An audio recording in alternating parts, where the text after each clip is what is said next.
Hello friends, क्या हाल चाल है। स्वागत करते हैं आपका हमारे यूट्यूब चैनल मैथ एजुकेशन पे। आज हम करेंगे एचटेट 2025 टीजीटी का, जो कि 30 जुलाई को हुआ था। इसमें हम सॉल्व करेंगे रीजनिंग और मैथ के क्वेश्चन, जो कि 20 क्वेश्चन आए थे एग्जाम में। तो स्टार्ट करते हैं हम फर्स्ट क्वेश्चन से। मिसिंग लेटर सीरीज, अक्षर श्रेणी में रिक्त स्थान भरें। तो हमारे पास ये क्वेश्चन है जो रीजनिंग का है। इसमें सबसे पहले ए बाई डी, और उसके बाद है बी बी एफ, फिर है डी आर एच, और उसके बाद क्या आएगा वो हमें फिल करना है। तो सबसे पहले इसको क्या कर लिया हमने, कॉलम फॉर्म में लिख लिया।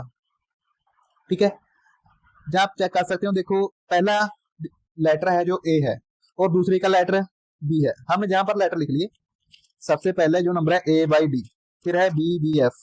ठीक है, पहले का लेटर ए है, ए के बाद क्या आता है, बी आता है। तो इसमें देखो ए के बाद बी आ गया, बी के बाद क्या आ गया, डी आ गया। तो इसमें कौन सा लेटर है जो छोड़ दिया इन्होंने, सी। ठीक है, देखो पहले में कोई भी लेटर नहीं छूटा था, सेकंड में इन्होंने सी लेटर छोड़ दिया, मतलब कि एक लेटर छोड़ दिया। आगे हम दो लेटर छोड़कर देखते हैं।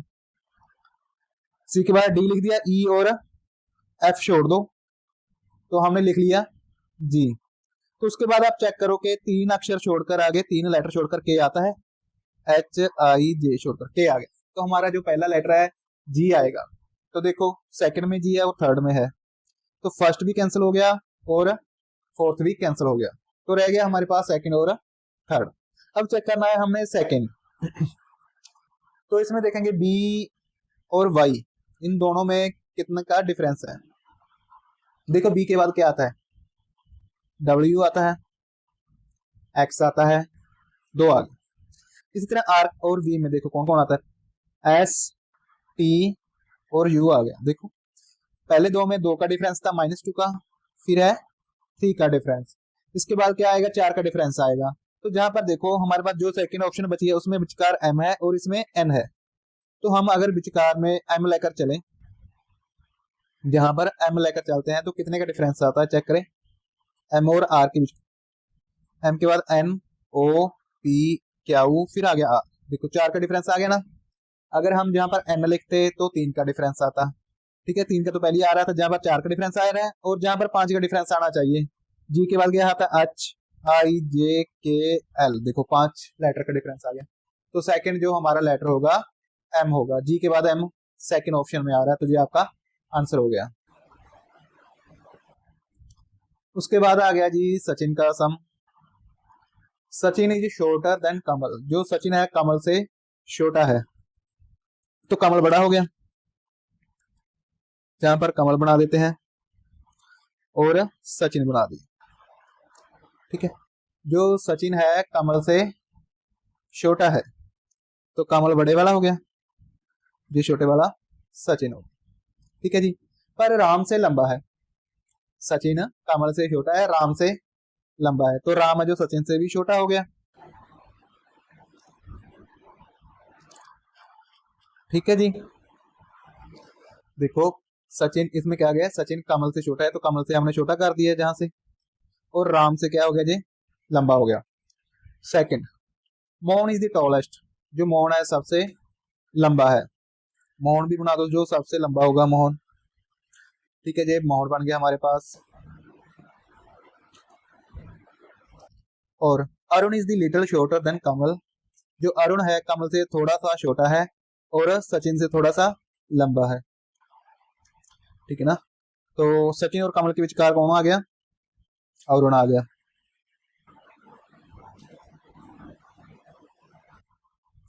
ये आ गया अरुण, कमल से थोड़ा सा छोटा, सचिन से लंबा। तो उसके बाद इन्होंने पूछा है who is the second tallest among the 5 person, सबसे दूसरा लंबा व्यक्ति कौन है। तो सबसे लंबा तो मोहन आ गया, उसके बाद दूसरा नंबर पे कौन आया है, कमल। तो इसका आंसर आ जाएगा कमल, जो कि दूसरे स्थान पर है लंबाई में। नेक्स्ट क्वेश्चन है जी, diameter of a sphere whose volume, volume दिया गया हमें 113 इंटू 1/7। ये मिक्सड फॉर्म है, इसको हम कन्वर्ट करेंगे इम्प्रॉपर में। तो इम्प्रॉपर में कैसे कन्वर्ट करेंगे, 7 को 113 से मल्टीप्लाई करेंगे, ऊपर वाला डिजिट इसमें ऐड कर देंगे।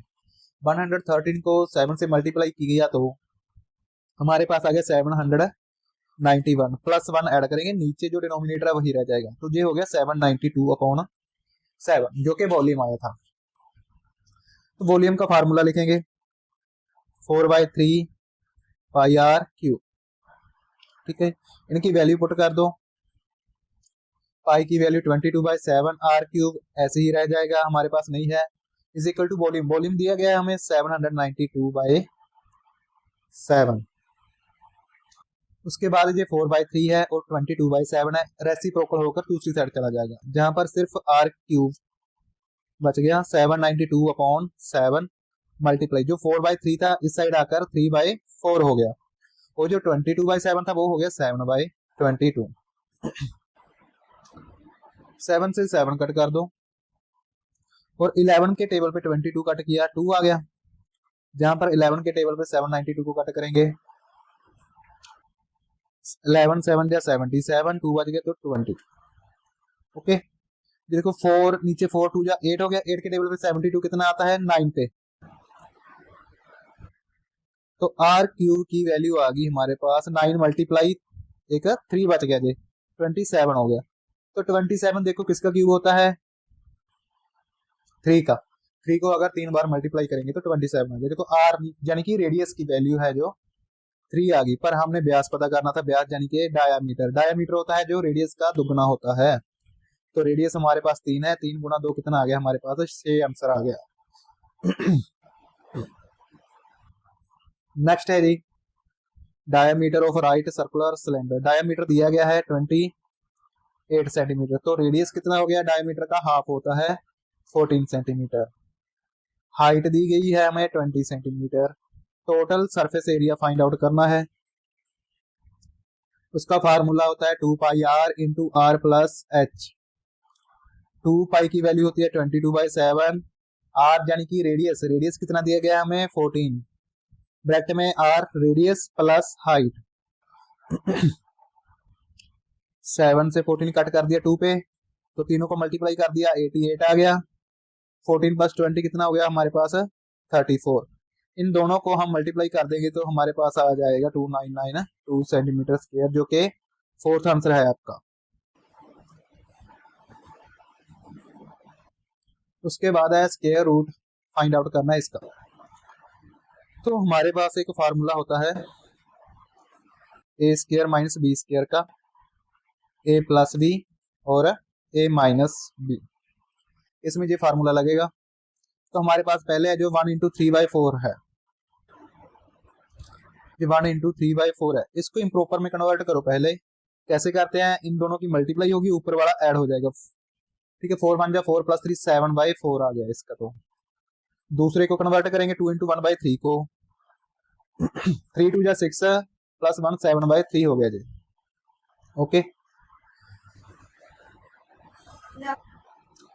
तो हमारे पास पावर है जो 4 है, उसको हम क्या करेंगे, देखो 1 इंटू 3/4 है जो, उसको 7/4 की पावर 4 है ना, उसको लिख देंगे 2 की पावर 2, फिर आगे माइनस 2 इंटू 1/3, उसको लिखेंगे 7/3, इसकी पावर भी 2 की पावर 2 लिखती, तो नीचे है हमारे पास 1 इंटू 3/4 यानी कि 7/4 का स्क्वायर माइनस 7/3 का स्क्वायर,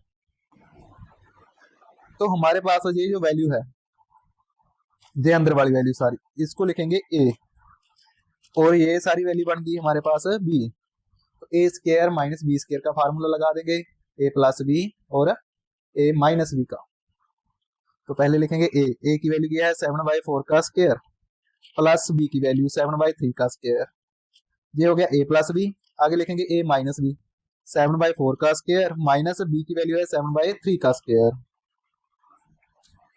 और डिनोमिनेटर में है हमारे पास 7/4 का स्क्वायर माइनस 7/3 का स्क्वायर, तो ये सेम सेम कट कर गए, तो हमारे पास बच गए 7/4 का स्क्वायर प्लस 7/3 का स्क्वायर, तो इसको करते हैं, 7/4 का स्क्वायर होता है 49/16 प्लस बच गया 49/9, तो 49 इनसे कॉमन निकाल लेंगे, ऊपर बच गया 1/16 और 1/9, इनका एलसीएम ले लो 16 और 9 का, ये आ गया 144, ऊपर आ गया, क्रॉस प्रोडक्ट कर दो।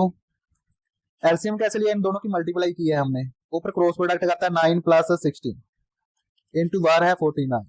ओके, तो 49 मल्टीप्लाई 9 + 16 हो गया 25 अपॉन 140। तो इसे सोल्व करके ये आ गया। ये आंसर नहीं है, इसका आगे हमने करना है स्क्वायर रूट, क्योंकि क्वेश्चन में क्या गया है, स्क्वायर रूट फाइंड आउट करो। एक बार तो ये हमने सोल्व कर ली इक्वेशन जो भी थी, उसके बाद इसका स्क्वायर रूट करना है।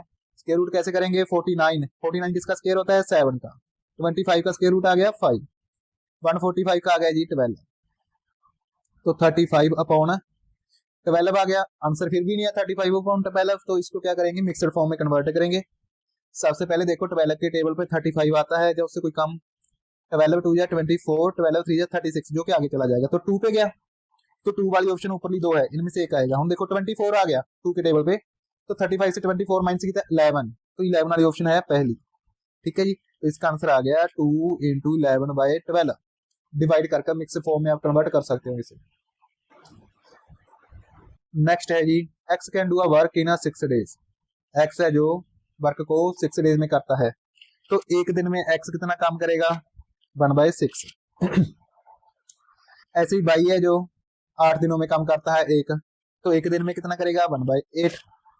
ओके, उसके बाद कहा है उन्होंने x + y + z मिलकर वही काम 3 दिनों में करते हैं, तो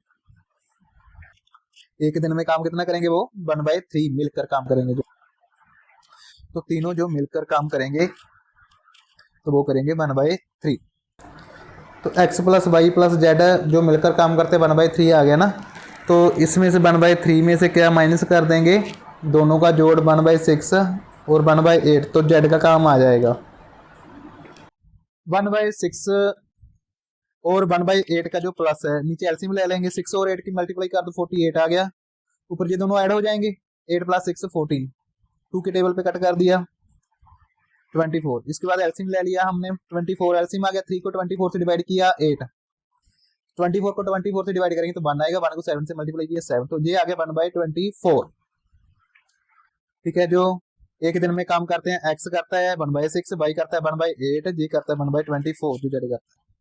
तो इसको रेशियो में कन्वर्ट करने के लिए कैसे करेंगे, हम 24 से मल्टीप्लाई कर देंगे सभी को, 6 को 24 से डिवाइड कर दिया तो 8 आ गया हमारे पास, तो 4 आ गया, 8 को 24 से डिवाइड किया 3 आ गया, 24 को 24 से डिवाइड किया तो 1 आ गया। ठीक है, जो रेशियो है, जो पैसे मिलते हैं उनको, तो उनकी रेशियो आ गई है 4:3:1, इसकी रेशियो में पैसे मिलेंगे। तो टोटल उन्हें कितने पैसे मिलते हैं, 2000। टोटल रेशियो कितनी है 5, निकालनी किसकी है, जेड की है 1, 8 सॉरी टोटल है जो 8 है, 8 को 2000 से कट कर दो 250 आ गया, तो इसका आंसर बी आ जाएगा। तो नेक्स्ट करते हैं जी, find the odd one out. इसमें से अलग कौन है, रेक्टेंगल है जो, देखो ऐसे होती है 2D शेप आ गई, स्क्वायर है ये भी 2D शेप आ गई, क्यूब देखो क्यूब आ गई हमारे पास 3D शेप जिसकी लेंथ ब्रेड्थ और हाइट है, उसके बाद ट्रायंगल भी 2D शेप आ गई, तो जो सबसे अलग है वो है क्यूब। नेक्स्ट है भाई सेलिंग एंड एटम। जो सेलिंग प्राइस हमें दिया गया 153 दिया गया और जो लॉस हुआ है 10% दिया गया है। हम पहले इसका सीपी यानी कि कॉस्ट प्राइस निकाल लेंगे, 153 मल्टीप्लाई फार्मूला होता है 100 अपॉन, अगर लॉस दिया गया है तो 100 से माइनस कर देंगे, अगर प्रॉफिट दिया गया तो 100 से ऐड कर देते हैं, तो 100 से 10 माइनस किया, यहाँ पे आ गया 90, 0 से 0 कट कर दिया, 9 1 जा 9, 6 बच गए, 9 7 जा 63, तो आ गया जी 170 रुपीज आपका क्या आ गया जी, कॉस्ट प्राइस आ गया। उसके बाद क्या कहा इन्होंने, for how much should he sell it to get a profit 20%, हम 20% प्रॉफिट करने के लिए कितने पर बेचेंगे, यानी कि सेलिंग प्राइस निकालना है बस अभी। तो सीपी मल्टीप्लाई फार्मूला पहले क्या किया था, जब हमने कॉस्ट प्राइस निकालना था वो तो 100 के नीचे डिनोमिनेटर में प्लस या माइनस करेंगे, अगर सेलिंग प्राइस निकालना है तो ऊपर करेंगे प्लस या माइनस, 20% है तो 100 में 20 जोड़े 120 हो गया, 170 मल्टीप्लाई 120 अपॉन 100, 0 से 0 कैंसिल होगी, ये 0 से 0, तो अपने पास बच गया 17 मल्टीप्लाई 12, 12 7 जा 84, 8 कैरी आ गया, 12 और 8 कितना हो गया 20, 204 रुपीज आ गया जो इसका सेलिंग प्राइस है। ठीक है जी। हमारे पास ये फार्मूला होता है, देखो अगर हमने कॉस्ट प्राइस निकालना है तो 100 अपॉन, ठीक है, 100 प्लस प्रॉफिट होगा या 100 माइनस लॉस होगा, मल्टीप्लाई सेलिंग प्राइस होगा अगर कॉस्ट प्राइस निकाल रहे हो। अगर आपने सेलिंग प्राइस निकालना है तो ये 100 के ऊपर ऐड होंगे, 100 प्लस प्रॉफिट या 100 माइनस, नीचे 100 आ जाएगा, मल्टीप्लाई जहाँ पे कॉस्ट प्राइस है, सिर्फ डिनोमिनेटर और डिनोमिनेटर में चेंज आएगा। नेक्स्ट है जी ए बी सी डी और E R sitting around a circular tap, ठीक है, गोल मेज पर केंद्र की ओर चेहरे करके बैठे हैं, केवल ए ही ई और बी के बीच है। पहले क्या करो, आप सर्कल लगाओ, ठीक है, इस पे बंदे बिठाएंगे, अब केंद्र की ओर बैठे हैं, ठीक है, इन्होंने क्या कहा है, only A is between E and B, एक तो ये ई है, एक है जे बी, ई और बी के बीच कौन सा है, ए है, इन्होंने बताया है ए बेटा। डी बी का इमीडिएट लेफ्ट है, जो डी है बी के लेफ्ट में है, जब इस साइड मुंह का रखा है तो लेफ्ट इस साइड हो गया, तो जो डी है बी के लेफ्ट में आ गया, देखो, ठीक है, बी के लेफ्ट में आ गया डी। और सी के इमीडिएट लेफ्ट पर कौन है, तो अगर सी जहां पर आता है तो सी के इमीडिएट लेफ्ट पर कौन आ गया, ई आ गया, ई भी आ सकता है जहां पर, अगर तो इसका आंसर क्या आ जाएगा, ई आ जाएगा, क्योंकि वो लेफ्ट में आ गया। राइट में क्या आ गया हमारे पास, डी आ गया, तो इसका आंसर क्या आ जाएगा, ई आएगा, तो इसका आंसर ई आ गया। चलते हैं नेक्स्ट पे 66। शेखर वॉक्स 10 मीटर टुवर्ड्स नॉर्थ, जो शेखर है नॉर्थ की ओर चला 10 मीटर, देखो जहां पर नॉर्थ होता है ईस्ट और वेस्ट और साउथ, ये डायरेक्शन होती है हमारे पास। 10 मीटर नॉर्थ की ओर चला, फिर 6 मीटर दक्षिण की ओर चला, देन ही वापस 6 मीटर टुवर्ड्स साउथ, तो वापस आ गया ना, वो 6 मीटर वापस आ गया, तो जहां पर दूरी कितनी रह गई हमारे पास 4 मीटर की, ठीक है, पहले 10 गया था, 6 मीटर वापस आ गया, देन ही वापस 3 मीटर टुवर्ड्स ईस्ट, फिर वो 3 मीटर चला जाता है ईस्ट की तरफ। How far is from the starting point, starting point से वो कितना दूर है, तो ये रहा स्टार्टिंग पॉइंट और पहुंच गया जहां पर, तो कितना दूर है, इतना, तो ये हमारे पास बन गई एक राइट एंगल ट्रायंगल, जो 3 है ये 4 है, ये हाइपोटेन्यूज फाइंड आउट करना है। पाइथागोरस थ्योरम का फार्मूला होता है हाइपोटेन्यूज का square is equal to perpendicular square plus base square, इसमें ये परपेंडिकुलर आ गया, ये बेस आ गया, ये हो गया हाइपोटेन्यूज, ठीक है, तो 3 का स्क्वायर प्लस 4 का स्क्वायर, 3 का स्क्वायर 9, 4 का स्क्वायर 16, दोनों को ऐड किया 25, तो जो हाइपोटेन्यूज का स्क्वायर आ गया 25 आ गया, तो ये हाइपोटेन्यूज का स्क्वायर दूसरी साइड जाकर स्क्वायर रूट हो गया, 25 का स्क्वायर रूट कितना होता है 5, तो स्टार्टिंग पॉइंट से वो 5 मीटर दूर है। नेक्स्ट आ गया जी 67, next term of the number series 5 6 9, check करेंगे हम जी, 5 है, फिर 6 है, फिर 9 है, फिर 15 है, फिर 25 है। सबसे पहले तो इसमें डिफरेंस चेक कर लिया करो कितने का आता है, ये 1 का आ गया, इसमें 3 का आ गया डिफरेंस, ये 6 का आ गया, और जहां पर 10 का डिफरेंस आ गया, ठीक है, 1 3 और 6 और 10। वैसे तो ये एक ट्रायंगल शेप बन रही है, अगर इसका आगे फिर डिफरेंस देखते हैं कितना आ रहा है, 2 का, जहां पर 3 और 6 के विचकार कितने का आ रहा है, 3 का, फिर कितने का आ गया 4 का, और जहां पर कितने का डिफरेंस आएगा 5 का, ठीक है ना, तो 10 में 5 ऐड करेंगे कितना आएगा, जहां पे 15 आ जाएगा। देखो पहले इसमें डिफरेंस था 1 का, फिर हो गया 3 का, जिसमें डिफरेंस हो गया 6 का, इसमें 10 का हो गया, और 25 में जहां पर 15 का डिफरेंस हो जाएगा, 25 में 15 ऐड कर दोगे तो कितना आ जाएगा 40 आंसर आ जाएगा आपका,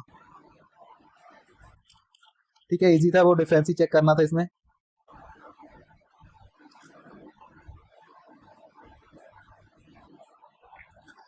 नेक्स्ट देखते हैं,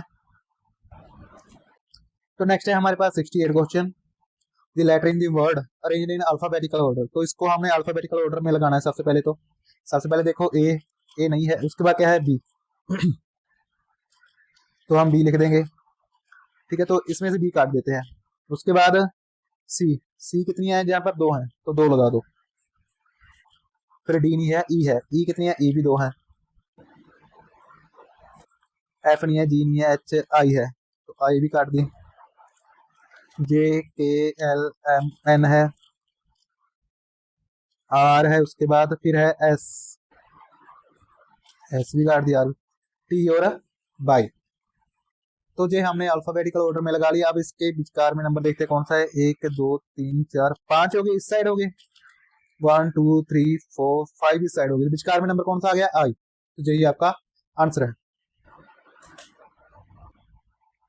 उसके बाद है जी 69 question, P is the Q sister. ठीक है, देखो सबसे पहले क्या कहा इन्होंने, पी और क्यू। पी है जो क्यू की सिस्टर है, फीमेल है। ठीक है, R is the Q's mother. R है जो क्यू की मदर है, मतलब कि दोनों की मदर होएगी। तो आर है जो क्यू की मदर आ गई। S is the R father, जो एस है आर का फादर है। ठीक है, इसका फादर हो गया एस। उसके बाद T is the S mother. उसके बाद फिर टी आ गई, वो एस की मदर है। How is the P related to S. S और पी का क्या रिलेशन है, हमने ये फाइंड आउट करना है, एस और पी का क्या रिलेशन है। देखो पंजाबी में देखें तो एक हो गया अपना नाना लगता पी का, जो एस है, पी का क्या हो गया, नाना लग गया। तो एस की पी क्या होगी, ग्रैंड डॉटर होगी, नातिन कहते हैं जिसे, तो ये लगेगी grand daughter. Perimeter of rhombus 52 centimetre perimeter दिया गया हमें रोम्बस का। रोम्बस क्या होती है, जिसकी सभी साइड्स इक्वल होती हैं, जो स्क्वायर की जैसी होती है, बट एंगल 90 डिग्री नहीं होता है इसमें, हो भी सकता है नहीं भी होता। ठीक है ना, क्योंकि स्क्वायर की जो एंगल है उसमें 90 डिग्री होते हैं, इसमें हो या ना हो कोई बात नहीं, सभी साइड इक्वल होती है। तो इसका पेरीमीटर दिया गया है हमें 52 सेंटीमीटर। तो एक साइड कितनी आ जाएगी, इसको 4 से डिवाइड कर देंगे तो एक साइड आ जाएगी 30। और एक डायगोनल दिया गया इसमें 24 सेंटीमीटर का। ठीक है, रोम्बस के जो दोनों डायगोनल होते हैं, 2 डायगोनल होते हैं, ये दोनों एक दूसरे को ये 90 डिग्री पे कट करते हैं और हाफ पे बाइसेक्ट करते हैं। ये 24 है तो 12 इस साइड रह गया, 12 इस साइड रह गया। एरिया फाइंड आउट करना, एरिया का फार्मूला होता है रोम्बस के एरिया का 1/2 मल्टीप्लाई डायगोनल 1 मल्टीप्लाई डायगोनल 2। तो हमारे पास एक डायगोनल तो है, दूसरा डायगोनल हमने फाइंड आउट करना है, तो कैसे करेंगे। तो ये हमारे पास एक राइट एंगल ट्रायंगल बन गई, जिसमें ये चीज हमने फाइंड आउट करनी है। एक्स लगा लो, दूसरे डायगोनल का हाफ डायगोनल हो जाता है, तो इसमें पाइथागोरस थ्योरम लग जाएगी। हाइपोटेन्यूज का square is equal to perpendicular square plus base square. तो ये 13 आया है, जो ये हाइपोटेन्यूज है। परपेंडिकुलर फाइंड आउट करना है, बेस हमें दिया गया है 12। चाहे इन दोनों में से बेस कोई भी ले सकते हो आप। 13 का स्क्वायर 169, ये 12 का स्क्वायर 144 इस साइड आकर माइनस हो जाएगा। ठीक है, तो माइनस करके हमारे पास आ गया 25 एक्स का स्क्वायर। 25 किसका स्क्वायर होता है, 5 का। तो एक्स की वैल्यू कितनी आ गई, 5। तो हाफ डायगोनल 5 आ गया, 5 इस साइड हो गया, तो टोटल जो डायगोनल की लेंथ कितनी होगी, 10 सेंटीमीटर। तो इसमें वैल्यू पुट कर देंगे 1/2। डायगोनल 1 था, 24 था, दूसरा डायगोनल हमारे पास आ गया 10। तो 2 को 24 से कट कर दिया 12, 120 सेंटीमीटर जो आपका आ गया एरिया ऑफ रोम्बस आ गया। तो ये इसका आंसर आ गया।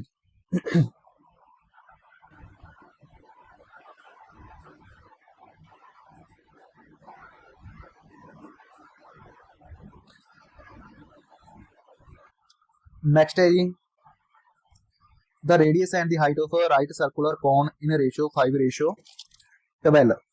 जो रेशियो दी गई है रेडियस और हाइट की। वॉल्यूम दिया गया है हमें, पाई की वैल्यू लेनी है। The diameter of the base, diameter है जो हमने फाइंड आउट करना है। ठीक है, वॉल्यूम का जो फार्मूला होता है 1/3 पाई आर स्क्वायर एच होता है। ठीक है, जो वॉल्यूम दिया गया हमें कितना दिया गया, 314 इजिकल टू 1/3 पाई की वैल्यू लेनी है 3.14, तो 314/100 ले लो। ठीक है। और जो रेशो दी गई है हमें 5:12, इसमें क्या करेंगे, एक्स ले लेंगे, आर का स्केयर, रेडियस और हाइट की रेशो है तो 5 का स्केयर हो गया, यानी कि 5 एक्स का स्केयर कर दो, हाइट 12 है तो वो होगी 12x। तो इस साइड देखते हैं हम, 314 है, ये 1/3 गया है, दूसरी साइड जाकर 3/1 हो जाएगा। 314/100 है वो 100/314 हो जाएगा। 5x का स्केयर बन गया तो 25x स्केयर हो गया, मल्टीप्लाई 12x। 314 को 314 से कट कर दो, 3 × 100 जहाँ पे 300 हो गया, ये 25 मल्टीप्लाई में इस साइड आकर डिवाइड हो गया और 12 भी इस साइड आकर डिवाइड हो गया, is equal to x³ x square जहां था एक एक्स थी तो दोनों को मल्टीप्लाई करके हमारे पास आ गया x³। ठीक है, तो 25 को 300 से कट करते हैं, 5 के टेबल पे 5 5 25, 5 6 या 30, 5 1 या 5, 12 पे 12 कट कर दिया तो x³ इजिकल टू 1, तो x की वैल्यू कितनी आ गई, 1 आ गई। तो रेडियस था हमारे पास जो 5x था, 5 × 1 हो गया इजिकल टू 5। डायमीटर क्या होता है, रेडियस का दुगना होता है, 2 × कितना आ जाएगा हमारे पास, 10 आंसर आ जाएगा डायमीटर का। नेक्स्ट है जी सीकेंट 90 माइनस ए, सीकेंट है जो 90 माइनस थीटा क्या होता है, ये आ गया ट्रिग्नोमेट्री के क्वेश्चन। सीकेंट अगर 90 माइनस थीटा करते हैं तो कोसिकेंट बन जाता है, cosecant A minus cot A multiply फिर कोस 90 माइनस थीटा, जो कोस 90 माइनस थीटा होता है वो होता है साइन ए। उसके बाद tan 90 माइनस ए वो भी क्या होता है, कोट ए। तो इनकी वैल्यू पुट कर दी, इनको साइन कोस में कन्वर्ट कर लेते हैं, कोसिकेंट होता है साइन का उल्टा, कोट होता है cos upon sine multiply sine A multiply cos upon sine. ठीक है, आज साइन ए से साइन कैंसिल हो गया, 1 अपॉन साइन ए माइनस कोस ए मल्टीप्लाई कोस ए क्या हो गया हमारे पास, कोस स्केयर ए हो गया, नीचे आ गया साइन ए, तो एलसीएम ले लिया, साइन ए आ गया, ऊपर आ गया 1 - कोस स्केयर है, 1 - कोस स्केयर होता है साइन स्केयर के इक्वल। तो एक साइन ए से एक साइन ए कैंसिल हो गया, तो आंसर आ गया हमारे पास साइन ए। नेक्स्ट है if the height of a tower, एक टावर है हमारे पास ऐसे लगा लो जिसकी हाइट है 2√3 and the length of shadow is 2 metre, जो ये नीचे शेडो आ गया ये कितनी है 2 metre, then the angle of elevation of sun is equal to, तो एंगल फाइंड आउट करना है इसका। तो ये हो गया हमारे पास परपेंडिकुलर, ये हो गया बेस, आपको ट्रिग्नोमेट्री आनी चाहिए, tan थीटा होता है परपेंडिकुलर अपॉन बेस होता है, तो परपेंडिकुलर 2√3 अपॉन बेस की वैल्यू 2, 2 से 2 कैंसिल हो गया, √3 आ गया, tan है जो √3 कितनी डिग्री पे होता है 60 डिग्री पे, tan 60 की वैल्यू √3 होती है, तो आंसर आ गया आपका 60 degree.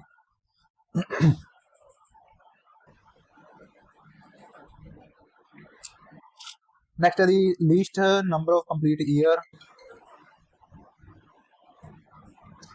the least number of complete years in which sum of money put at 20% compound interest will be more than the double।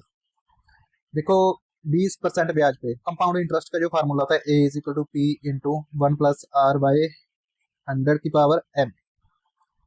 ये कह रहे हैं कि अगर हमारे पास 1 रुपया है तो 2 रुपया कितने सालों में हो जाएगा, प्रिंसिपल की अमाउंट है जो दुगनी कब होगी, हम प्रिंसिपल 1 लेते हैं और अमाउंट 2 ले ली, तो 1 + r/100, r कितना है 20/100, 0 से 0 कैंसिल कर दिया, एलसीएम ले लिया 10, 10 + 2 12 अपॉन इसकी पावर हो गया n। ठीक है, तो ये अमाउंट है जो 2 से ज्यादा कब होगी, 12/10 की पावर n है, n का मतलब कि ईयर, अगर ईयर हम 2 साल लेते तो इसको 2 बार मल्टीप्लाई करेंगे, 12 को 12 से मल्टीप्लाई किया 144/100 हो गया, तो ये हो गया 1.4, तो ये तो लेस है। ठीक है, 2 रुपए से बढ़कर कब होगी, अगर इनको 3 बार मल्टीप्लाई कर देंगे, ठीक है, तो 3 बार मल्टीप्लाई करके क्या आ जाएगा हमारे पास, 12 बार 144 को एक बार और 12 से मल्टीप्लाई कर दो,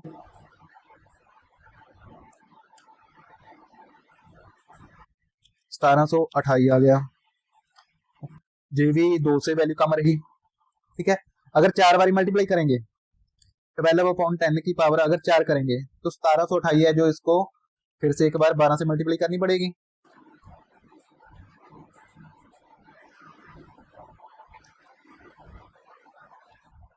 ठीक है, लो जी, ये दो तो बाजूगा अपने को एक ही हो जाऊगा। यदि वैल्यू है जी दो तो बाजूगी, तो ਇਹਦਾ आंसर की आ जाऊगा। घट्टो घट ਆਪਾਂ ਨੂੰ कितने साल चाहिए ने? 4 साल चाहिए ने जी। 80 sum, how many numbers from 11 to 50 are there in which are exactly divisible by 7 but not 3? जो 7 से exactly divisible है वो नंबर बताने हैं, तो 7 का टेबल लिख सकते हो। 7 1 7 2 14। उसके बाद 7 का टेबल लिख दो। ठीक है, 11 और 50 के बीच का ही लिखना है। तो इसमें क्या करना है, जो 3 से डिवाइड होते हैं वो कट कर दो। 3 के टेबल पे कौन कौन से आते हैं? 21 आता है, इसे कट कर दो। और कौन सा आता है 3 के टेबल पे? 42 आता है, ये भी कट कर दो। ठीक है, तो जो बच गए हमारे पास, क्या बच गया? 14 28 35 और 14। कितने नंबर बच गए जी हमारे पास? 4 नंबर बच गए। तो इसका आंसर क्या आ गया? 4 आ गया। तो ये HTET के 20 क्वेश्चन थे जो एग्जाम में आए हुए थे, तो इससे ही रिलेटेड है जो नेक्स्ट एग्जाम में आते हैं। तो इसकी एक बार तैयारी कर लेना, जो भी कुछ समझ नहीं आया तो दोबारा पूछ सकते हो आप। धन्यवाद।